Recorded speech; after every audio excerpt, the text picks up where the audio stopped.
Hello, my name is Beth Hyatt, and I am the field coordinator for online students. I am recording this to assist students just entering field in Term 5 to be able to complete the student learning contract. This is an example from my current field class.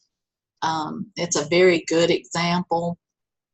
What you are going to do, you're going to have a sheet with the competencies, which are applicable competencies.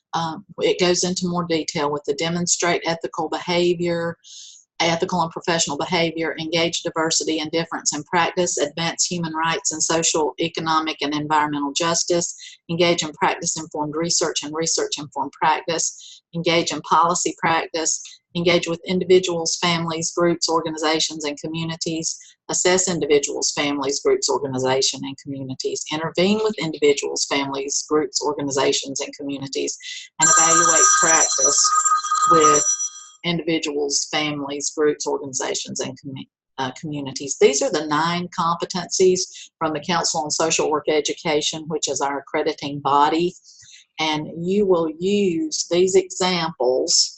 And I am going to show you a copy of what will be in your field class in Blackboard. These are the competencies and practice skills, and it goes into a little more detail. So, for example, demonstrate ethical and professional behavior. You have A, B, let's see, C and D. And on the learning contract, you'll see that this student chose under the demonstrate ethical and professional behavior. Her first contract was yours will be due in week 2. So that will, I'm not sure of the date right now, but it's the second week into the class, the second Sunday. So for Term 4, it was 7/15/18. So she basically summarized the week. She used 1, B, and C. And if we look here, 1, B, and C would be use reflection and self-regulation to manage personal values and maintain professionalism in practice situations.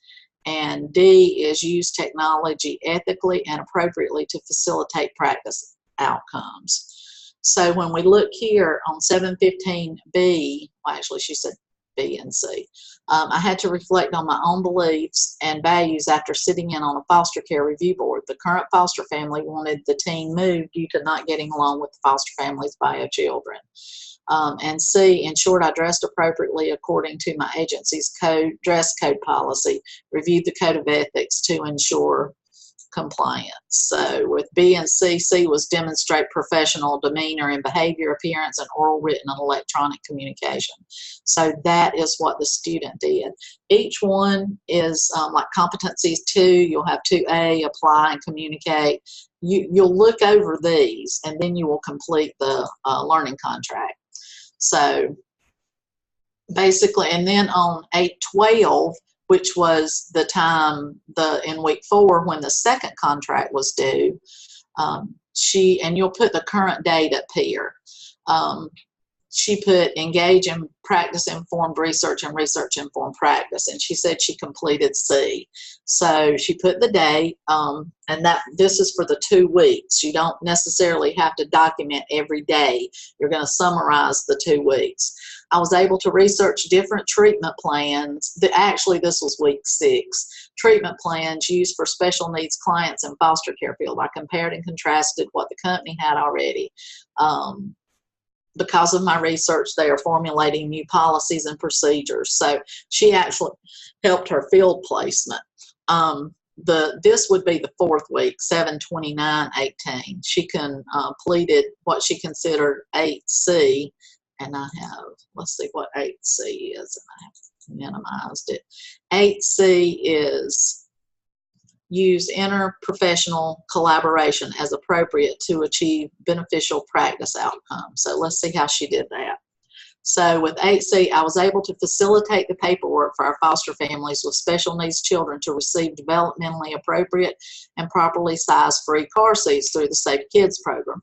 So that is working with other professionals and individuals, I was able to do this using interprofessional collaboration. I also supplied foster families with handicap placard forms and the directions on what to submit. So she was basically able to assist the families in her field placement. So this will be specific to your field agency. You can speak with your field coordinator or your field supervisor. Your field supervisor is the person who is actually in the agency, to help you understand how each one of these will be accomplished and get some ideas of how you'll do it. So I would print off both sheets.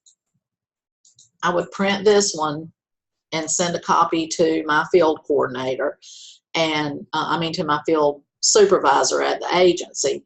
And also before you start supervision, share this with your field supervisor and see how you can complete each one of these. And like I said, these are the competencies, and the things that you're going to be doing are the practice behaviors. So we will work with you diligently on this, and your field supervisor should be able to assist you with this. If not, we can provide some training or some consultation with your field supervisor. Just have them reach out to the field coordinator. Okay, that is it for the learning contract. Feel free to reach out to your field coordinator, or if you are an online student, I am that field coordinator. We will be happy to assist you. If Tim Henshaw is your coordinator, his email is thenshaw@limestone.edu. Lisa Glenn is lglenn@limestone.edu, and I am mhyatt@limestone.edu. So we look forward to working with you and hope you have a productive and enjoyable field experience. Thank you.